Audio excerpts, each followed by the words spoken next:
अस्सलाम वालेकुम नाजरीन, वन स्पेशल से आपका मेज़बान उज़ैर खालिद आपकी खिदमत में हाजिर है। और आज अहम डेवलपमेंट दुआ ज़हरा केस के हवाले से हुई है। मेडिकल बोर्ड तश्कील दिया गया जहां दुआ का प्रॉपर मेडिकल हुआ, एक नहीं दो बार दुआ के एक्सरे जो हैं जबड़ों के किए गए और दीगर मेडिकल टेस्ट किए गए। हमें हमारे ज़राए से जो पता चला है ये उस दुआ की जो एक्चुअल उम्र है वो पता चल गई है और मंडे तक ग़ालिबन वो तमाम ही कौम के सामने आ जाएगी कि दुआ की एक्चुअल उम्र क्या है। उसके बाद क्या कार्रवाई होती है, आया ज़हीर को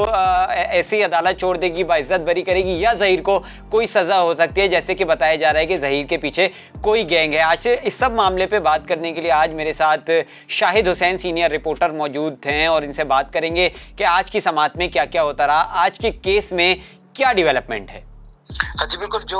जुडिशल मजिस्ट्रेट का हुक्मनामा था उस पर अमल दरामद हो गया है और मेडिकल बोर्ड ने दुआ ज़हरा के जो तमाम टेस्ट है उम्र के तयन के हवाले से वो ले लिए हैं और रिपोर्ट सील कर दी है। अभी के रोज हमें चेयरपर्सन की जानिब से बताया गया है कि वो बाकायदा तौर पर जज के सामने पेश की जाएगी। चूंकि अदालत ने ये हुक्म दिया था, सेक्रेटरी सेहत सिंध को और पुलिस को हुक्म दिया था कि दुआ ज़हरा को मेडिकल बोर्ड के सामने पेश किया जाए, तो आज 2 बार एक्सरे लिया गया, जबड़ों का टेस्ट लिया गया, मजीद जो एक्सरे और जो वजन के साथ साथ जो उम्र के तयन के लिए जरूरी टेस्ट है वो सारे के सारे लिए गए हैं और तकरीबन ये 4 घंटे का जो है वो प्रोसीजर था और ये सारे टेस्ट लिए गए। अगर मैं एक तो बात करूं कि दुआ ज़हरा को जिस तरह पुलिस ने आज भी सख्त सिक्योरिटी में पेश किया, तो वहां सहाफियों ने मुझ समेत और भी बहुत सारे सहाफी थे जिन्होंने दुआ से सवालात करने की कोशिश की। तो ना सिर्फ डॉक्टरों ने हमें सवाल करने से रोका बल्कि पुलिस ने भी रोका कि आप दुआ ज़हरा चूंकि पहले से परेशान है तो आप लोग सवाल करके जो है वो उसको मजीद परेशान ना करें। हम सवाल ये कर रहे थे कि एक दो वालिदैन जो है उसके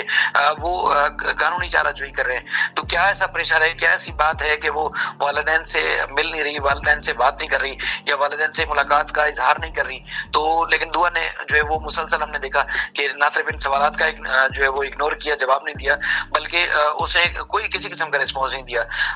आज जिस तरह बताया गया है कि कल पुलिस वहां से लेकर रवाना हुई थी लाहौर से और सुबह के औकात में पहुंची थी और तकरीबन आज भी 100 के लगभग जो पुलिस एहलकार दुआ ज़हरा की सिक्योरिटी पर मौजूद थे और बताया गया कि दुआ ज़हरा के अलावा ज़हीर भी यहाँ कराची में मौजूद था, उस वो या उनका खानदान में से कोई सिंध सर्विसेज हॉस्पिटल नहीं पहुंचा, लेकिन दुआ को पुलिस अकेले लाई थी और ये सारे टेस्ट करने के बाद यहाँ से लेके रवाना हो गई है। बताया ये भी जा रहा है कि आज ही वो वापस रवाना हो जाएगी लाहौर के लिए, क्योंकि अदालत का हुक्म था कि सिर्फ मेडिकल जो है बोर्ड के सामने पेश किया जाए और उम्र का तयन किया जाए। उसके बाद अगर अदालत को जरूरत पड़ती है तो दुआ ज़हरा को दोबारा पेश करने के लिए समन जारी किए जाएंगे और दोबारा ही उसको तलब किया जा सकता है। शायद भाई, अगर पीर को रिपोर्ट आ जाती है और रिपोर्ट में यह आता है कि दुआ ज़हरा की एज, दोनों चीज़ें मुझे बता दें, अगर ये आ जाती है कि 14 साल से कम है जैसे उसके वालिदैन कह रहे हैं या 14 साल की है, और ये आ जाता है कि वो 17 साल की है जैसे पहले मेडिकल रिपोर्ट आ चुकी है, तो क्या आगे कार्रवाई हो सकती है? लेकिन 2 चीजें हैं। एक तो हमें अपने जराए ने जो बताया है कि जो पहले एक्सरे किया गया था जिसकी बुनियाद पर उम्र का तयन हुआ था, ये नया स्पेशल मेडिकल बोर्ड ने वो एक्सरे मुस्तरद कर दिए हैं। तो इससे नजर आ रहा है, जो बज़ाहिर लग रहा है कि जो पहले की जो उम्र का तयन हुआ था वो दुरुस्त नहीं था। जराए बताते हैं कि पहले जो 16 से 17 साल की उम्र डिक्लेयर की गई थी, अब 15 और 16 के दरमियान जो है वो उम्र आ रही है और चूंकि बाकायदा तौर पर जब अदालत में रिपोर्ट पेश की जाएगी तभी हतमी तौर पर कहा जा सकेगा। लेकिन जराए बताते हैं कि 15 और 16 के दरमियान है, यानी कि जो पहले उम्र का तयन किया गया था वो गलत था और 14 साल से 15 साल के दरमियान का जो मामला है, क्योंकि जो मेडिकल बुनियाद पर, जो मेडिकल रिपोर्ट की बुनियाद पर जो उम्र का तयन होता है वो फिक्स नहीं होता, यानी कि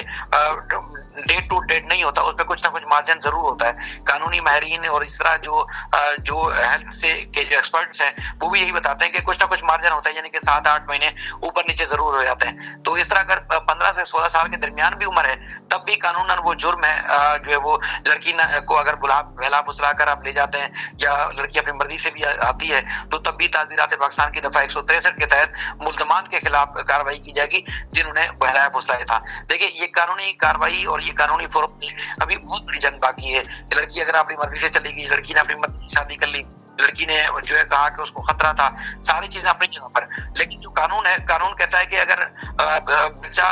मतलब 15 साल से 16 साल से कम भी है तो उसको अगर ले भी जाएंगे तो अगवा के जुम्मे में आएगा, वहां उसकी मर्जी नहीं चलेगी। तो जो अगवाकार हैं जिन्होंने बहलाया फुसलाया वो उसके मुर्तकब में होंगे, उसके मुल्जिम ठहराए जाएंगे। लेकिन पुलिस ने अब तक जो है वो कानून के मुताबिक या थी जो कार्रवाई वो जहीर के खिलाफ फिल वक्त नहीं की है और आज उनके पास मौजूद है। इससे पहले भी उसने जमानत नहीं ली थी, हालांकि मुलजिम वहां नामजद हो चुका है बाकायदा तौर पर कि जब पहला मुकदमा फलान थाने में दर्ज किया गया था तो पुलिस ने पहले ना कार्रवाई की, ना अब कार्रवाई कर रही है। तो उनके खदशात दिलीक आज़मी साहब के वकील जिब्रान नासिर हैं वो अपनी जगह पर दे रहे हैं, वो अपनी जगह पर मौजूद हैं, लेकिन उसमें जो बच्ची की उम्र 15 से 16 साल के दरमियान आती है तो मजीद ये चीज खुलेगी कि ना सिर्फ सिंध के कानून बल्कि पंजाब के कानून का भी अगर शायद भाई इसी सवाल पे आ रहा हूँ, क्योंकि पंजाब के कानून में 16 साल उम्र का तयन हुआ है कि अगर 16 साल की हो तो निकाह हो सकता है पंजाब के कानून पे, तो क्या हो सकता है फर्दर, क्या होगा फिर, क्या केस लाहौर चला जाएगा? लाहौर नहीं, फिल वक्त तो चूंकि एफआईआर यहीं की है तो इसी अदालत में ही चूंकि जुर्म यहाँ हुआ है और यहाँ से ही जो है वो बच्ची को अगवा करके ले जाया गया है, तो ये तो कार्रवाई फिल वक्त तो यहाँ चलेगी। अगर पुलिस के रवैये चालान के ऊपर कार्रवाई होनी है या जो अदालतों से अगर कहीं दरखास्त मुस्तरद भी होती है तो तब भी यहीं के हाई कोर्ट्स और यहीं के सुप्रीम कोर्ट से ही जो वो रजू किया जाएगा, जो हमारे उनके वकला से बात हुई थी। लेकिन फिल वक्त जो चूंकि जो हाई कोर्ट का पहले वाला हुक्मनामा था जिसमें करार दिया गया था कि दुआ अपनी मर्जी से जिंदगी गुजार सकती है, वो इन फील्ड है, तो इसलिए फिल वक्त दुआ को यहाँ कराची रोका नहीं गया, लेकिन रोकना बनता भी नहीं था क्योंकि अदालत ने इतना ही हुक्म दिया था कि उसको मेडिकल बोर्ड के सामने पेश किया जाए, तो मेडिकल बोर्ड के सामने पेश कर दिया है। अब पीर को मजीद चीजें खुल के सामने आईओ साहब को हटाने की दरख्वास्त भी आज मुस्तरद हुई है,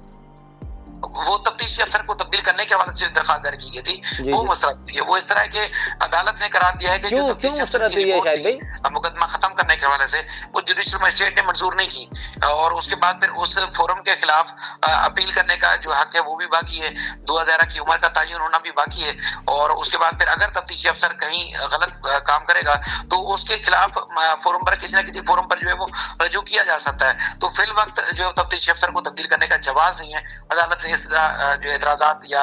कहा जा सकता है कि दरखास्त नाकाबिल समाअत करार देखते हुए मुस्तरद की है। लेकिन तफ्तीशी अफसर आज भी, मैं जब हम ऑफ द रिकॉर्ड उससे बात कर रहे थे तो वो बज़िद है, वो कहता है कि हम रिपोर्ट अदालत में पेश कर देंगे कि केस नहीं बनता,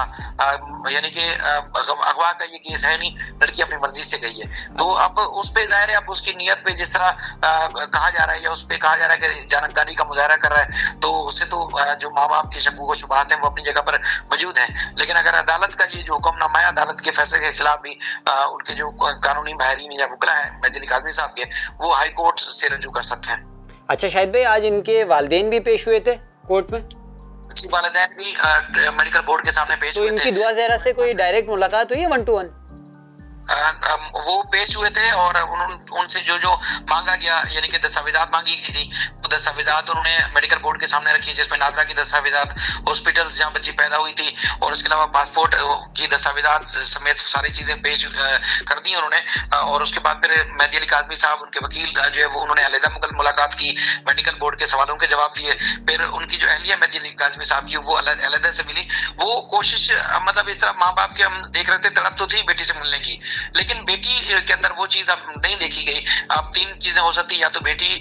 खुद इस तरह जो है माँ बाप से नाला है कि वो मिलना नहीं चाहती, दूसरा ये कि किसी पीछे से कोई ऐसा प्रेशर था जिसकी वजह से उसने माँ बाप को इग्नोर किया, या फिर पुलिस ऐसा उसको समझा के लाई थी कि माँ बाप से ना मिले। माँ बाप जो वो तड़प भी देख रहे थे, वो कोशिश भी कर रहे थे कि बच्ची पे एक नजर मार लें, उसको देख लें, लेकिन बच्ची ने उनकी तरफ पलट के नहीं देखा। लेकिन ये कि उनके वकील से जब हमारी आखिरी दफा बात हुई आज जिब्रान नासिर से, तो उनका यही कहना था कि चूंकि हमने मेडिकल बोर्ड के लिए कोशिश की थी, वो हो गया है, उम्र का तयन हो गया है, अब अदालत से जो फैसला होगा हम उसी को देखेंगे। फिल वक्त जो है मुलाकात की हमने कोशिश नहीं की, लेकिन